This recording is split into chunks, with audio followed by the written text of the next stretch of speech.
Hello and welcome to another video in the series of LT Spice tutorials. In this video, I will demonstrate how to set up a transient simulation in LT Spice. For that, I will take example of a half-wave rectifier circuit. Let's go ahead and create a new schematic. For half-wave rectifier, we need a sinusoidal voltage source, a resistor, and a diode. Let's quickly wire them up and then we will set up the component values.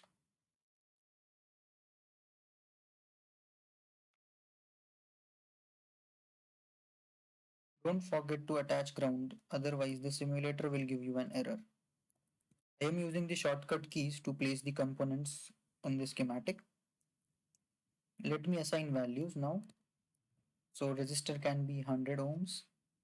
Diode will have to select a new part number, the way how we selected the part number for NPN transistor in the last tutorial. So I will pick up diode from the library, which is 1N4148 diode. And now let's set up a sinusoidal signal. In order to set up a sinusoidal signal, right click on the voltage source and go to advanced. Here you can see the available functions that are there in LTSpice. I want sinusoidal, so I'll click on sine. As soon as I click on sine, I have options for setting up the sinusoidal signal. Let's go ahead and set a sinusoidal signal. The DC offset of the signal should be 0. Amplitude, let's say it's 2 volts.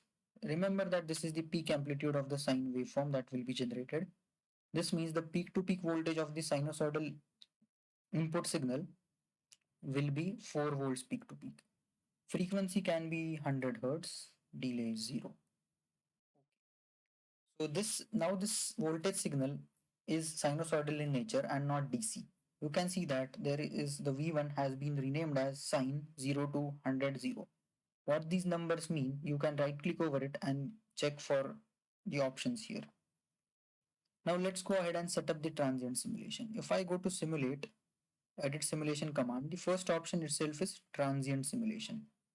Now one important step here is that we have to define stop time for a transient simulation.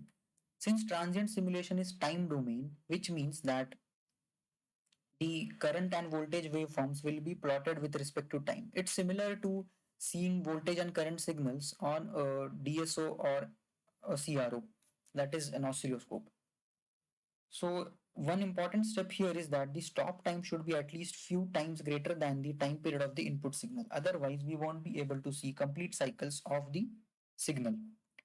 So the input signal has time period of 1 by 100, which is 0.01 seconds. So I will put at least 10 cycles such as 0.1 second time period here so that I can see at least a few cycles of the input signal. Let me label input and output. So I can have in here and out label at the output. I have labeled the nodes as in and out where I want to see the input voltage and output voltage. Now let's go ahead and run this simulation. If I click on run, you can see that a black window appears with x-axis as time, and the maximum limit of this time is 100 milliseconds, which is the stop time that we defined in the transient analysis. Since this is time domain simulation, we have to define for how long this simulation will run in the time domain. Now let's see how to plot various quantities such as voltage and current on the waveform chart above.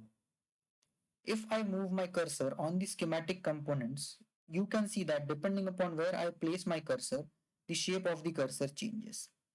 When I move my mouse over any of the components, you can see that an arrow appears. The cursor shape changes to an arrow, which stands for a current probe. Whereas if I move my mouse over the wire, the shape of the cursor changes to what is called as a voltage probe. So if I click at the input side here, it will plot the input voltage with respect to time. Now you can observe that it is a sinusoidal signal and it has almost 10 cycles of the signal because as per the calculation we have put the stop time as n times 10 times the time period of the input signal. And if you can notice, the peak value of this signal is 2 volts, which is plus to this side and then minus to this side. So it is 4 volt peak to peak. So 2 volt peak. So whatever we set here is the peak value in LT Spice. Now let's take a look at the output. If I click at the output side, you can see that V out has been plotted and the positive half cycles of this circuit of this waveform, input waveform, have been clipped. So this is working fine. So this is how you set up transient simulation in LTSpice. I hope you enjoyed watching this video. Don't forget to like, comment and subscribe. Thanks for watching.